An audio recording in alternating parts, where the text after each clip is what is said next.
yeah. Thank you. They're wrapped up.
Commissioner's going to make a statement. The medical staff's behind him, but they're not taking any questions.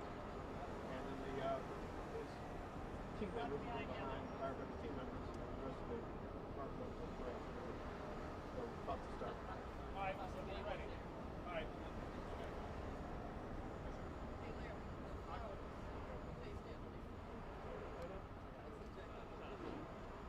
Can we move the mic in a little bit more? You guys.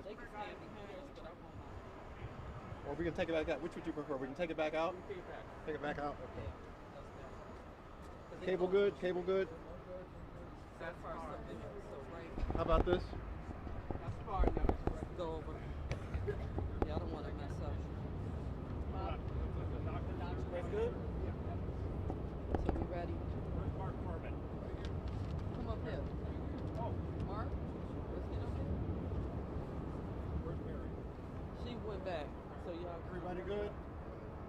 right.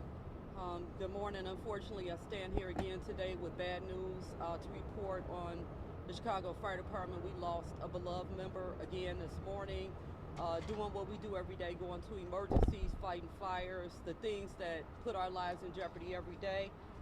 This happened around 6 a.m. It was at 2430 to 2432 North Lincoln. This was a 4-story ordinary constructed building with mixed occupancy, and it was actually occupied. Crews were on the scene working the fire. When our member was on the roof, they were opening up holes on the roof when our member actually fell through a light shaft. It was identified immediately that there was a light shaft on the roof, and immediately a mayday was called for our member. Companies went to work right away to locate our member. They located him right away, and they had to force a hole through a wall to bring him out. And they brought him out, CPR here to Illinois Masonic. Unfortunately, he didn't survive his injuries. Illinois Masonic, they did everything possibly that they could to help our member's outcome. It just didn't. He sustained significant injuries, and we are so very grateful to the Illinois Masonic team, to the doctors, and to all the team members who came and supported his family. Right now, his wife is here, and her parents. His mother is on her way here. A lot of his co-workers stand behind me. Engine 55 and truck 44. We called him, his real name is firefighter EMT Andrew Price. Everybody called him Drew. We knew him as Drew. We all knew Drew. Drew worked out. He was a health nut, loved by so many, and will be missed by all. We ask that you keep the Chicago Fire Department in your prayers, and his family especially, as they realize what so many other families have this year, that this job is a very, very, very dangerous job. And we go to work and we never know if we'll come home. So we just ask for everybody to continue to pray for us, pray for his family, and especially his co-workers behind me that still have to go back to work and do this job without their team members. So thank you. Oh, well, a really, really good friend of mine. I know Drew from working out. He was a workout nut. So an instructor at the academy, Daryl Johnson, who's a lieutenant, he texted right away to ask me, is that Drew? And I go, Andrew? He said, we call him Drew. I'm like, oh, Drew, that Drew. And just that kind of guy, a leader, a great firefighter. He got co-workers here. His chief is here, his captain, his lieutenant, all of them are here. They work with him side by side. So feel free to interview them after this if you want to talk about the man Drew on a personal level and not on a commissioner level for me to say who he is. But I know him by working out too. On the commissioner level, when you alluded to it, this has been such an incredible part of you. How do you continue to work to Let me say this. We all love what we do, and we all know that when we go to work, it may be our last. We all realize that. But I think having my members behind me, my command staff, the members of the fire department with me, the hugs we share with each other, we work through our grief. We really do. Do we understand this? Of course, we don't understand this at all.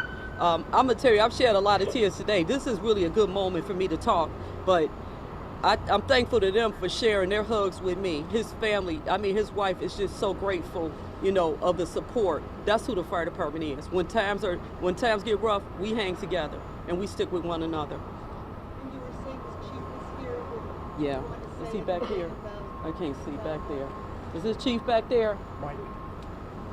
McCormack. McCormack. Come on. Very efficient. Come on up. Okay. This is Chief. Good morning, everybody. I'm Battalion Chief Michael McCormick, 12th Battalion. Apologies, Chief. You want to get a little bit more centered? Sure. No Let's problem. switch. Okay. Good morning. My name is Michael McCormick. I'm Battalion Chief assigned to Battalion 12. I'll give you a brief synopsis. We got this still after 5:30 this morning. I don't know exactly how much after. We arrived on the scene. There was light smoke, barely any smoke, met by a 45-year-old female, presumably the caller. She indicated that there was a fire in the kitchen. Engine 55 arrived on the scene with truck 44. Truck 44 put a ladder to the roof to assist in vertical ventilation. Engine 55, along with truck 44, forced the front door. When the door was open, there was more smoke visible. The lady in the front of the building walked me around to the rear to show me there was a lot more smoke back there. The door was open. At that time, I informed my second engine, engine 22, to go to the rear of the alley, to proceed to the alley. They were not on the scene yet. They proceeded to the alley. There was a hydrant on Fullerton Avenue that they could make. Tower 10 arrived on the scene. They also assisted engine 22 in the rear. They also threw a banger, I believe, on the D side of the building, or the C side of the building, and primary searches were begun. Everybody got out of the building. The lines were advanced. Eventually the main body of fire was extinguished. There was still hot pockets that we were searching around when the tragedy happened. And firefighter Andrew Price, we were notified of the Mayday prior to that. And then we called for the Mayday, gave us a Stillen box and a EMS Plan 1. Deployed the RIT team, requested Squad 1 to the front of the building to assist in the extrication. We had information that firefighter Price had descended down a light shaft. When we first got eyes upon him, firefighter Price was responsive. They had, RIT lieutenant asked him if he could hear him to move his arm. He moved his arm. They were having a hard time getting to him. We had to breach a wall. Yeah, thank you. Thank you. Yeah, I don't want you to. Would you like to tell us about Personal. Okay. That's what we want. He was a lovely man. He was as sweet as could be. He took extremely good care of himself and his family. He was extremely healthy. He was a light of sunshine. He never had a bad thing to say about anybody. Kind of quiet, a good family man. Everybody loved him. It really stings. He's like a big kid, real enthusiastic, just a wonderful young man. Kept himself in very good shape, great physical condition. Just a great firefighter. Loved working with him. Everybody loved working with him. how long was he with you at Engine? Oh God, I can't. It's over 10 years. I can't remember exactly. He came I on the looked fire department in 09, March of Yeah. 09. So he's been with the department for a while. Yeah, have he was children? there. I'm sorry. Do you have any children? Yes. So Commissioner, do you have an age for firefighter Price? it's 39. 39. And apologies, were you able to spell out his name so that we know? It's Andrew, Andrew. Last name is Price, Price. Right. And everybody affectionately calls him Drew. So we got to remember Drew. Yeah. Yeah. Thank you. Thank you.